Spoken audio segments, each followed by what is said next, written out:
Hi everyone. This is what happened to me when I got government housing part 58. Now we're up to the 4th of the 4th, 2017.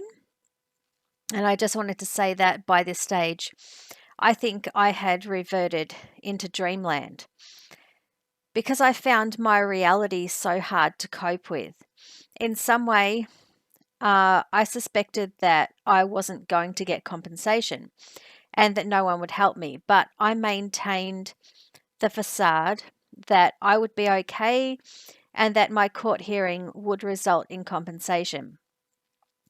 And I kept fighting and working towards my goal of going into court with all my evidence to expose what the respondent had done to me.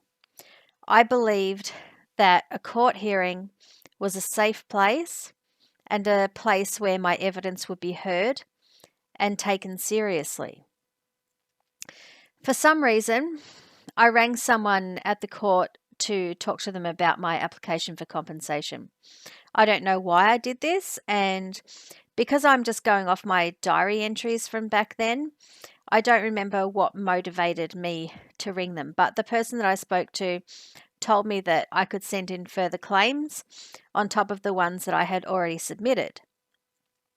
What was happening was the respondent would assault me, or I would suffer some other incident like stalking or property damage, and I would send in a claim for compensation to the court, and then the respondent would do something else to me, so I would send in another claim. I had no idea that he would keep doing things to me, and I had no idea when it would end. So I had to keep adding claims to my application for compensation. Sometimes when we were at the train station, my daughter and I would look at the hotels opposite, and I would promise my daughter that when I got to the final court hearing, I would take her away and we would be safe and we would be able to sleep and our life would be okay again. On the 5th of the 4th, 2017, I received a phone call from a sergeant from the local police station. The officer yelled over the top of me when I tried to speak to them just like the others did, and also emailed me a letter which stated that the officer who charged me with that incident that I discussed earlier of walking towards a respondent, excuse me, that officer would respond to my application for diversion. Out of courtesy, I emailed back to say that I had received their email, and I also emailed the court to say that I would be sending in further applications to add to my application for compensation. And in the letter from the police officer regarding the complaint that I had made against the officer who charged me, you can see that the officer claimed that that officer was on leave, and that was why he couldn't respond to the court's request. And also that I had requested that the police compensate me for the cost of after school care. And that request was refused. I find it unacceptable that a police officer being on leave meant that I had to waste a whole day in court and then go back to court for another court hearing. If that was the reason that I couldn't get my application for diversion approved, I think that another officer should have been able to approve it.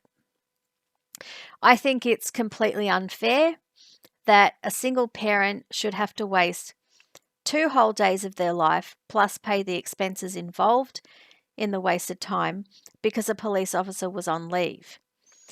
It doesn't sound fair or just, and it seemed to me that poor people are expected to pick up the slack of mismanagement that occurs within the workings of the justice system.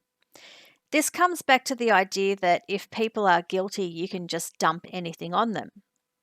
Like when someone is guilty of a minor crime and they find other charges have been dumped on them, and they don't get believed if they try to protest their innocence because they were guilty of the first crime.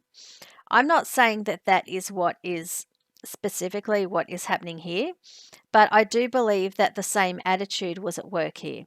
For example, the idea that I was supposed to be in court anyway and that I had been charged somehow made the officers involved think that it didn't matter that a day of my life was wasted unnecessarily, and that it didn't matter that I was burdened with the extra costs for the out-of-school care for my daughter.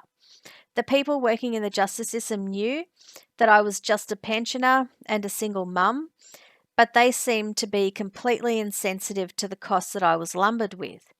It was as if they were oblivious to reality and thought that I had access to endless funds, which I didn't. I was going without food and basic household items to pay for the costs involved in being victimised by the respondent, and I had no idea how I would get support or compensation for all of these costs. Then on the 15th of the 4th, 2017, I went into my side yard and saw that the respondent or someone else had thrown some more rubbish into my yard, and I made a video of it, for evidence, intending to show this in court to support my case, and I'll play that in a minute. And then later in the day, from around 7:30 p.m., the respondent was on the balcony using power tools, and obviously that was really hard for us. Not just because he was there, like basically pointed at my side door, which is a large window, but the noise and everything else about it. So I'll just finish this video with the video of the rubbish, and then I'll put up my usual disclaimer.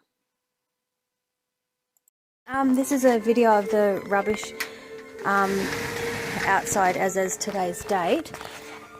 As you can see, there's quite a lot of rubbish in this area, and as my daughter and I came out this morning, we discovered that something else had actually been thrown into the yard, which I'll take photos of. I don't know whether it's dog feces or something else.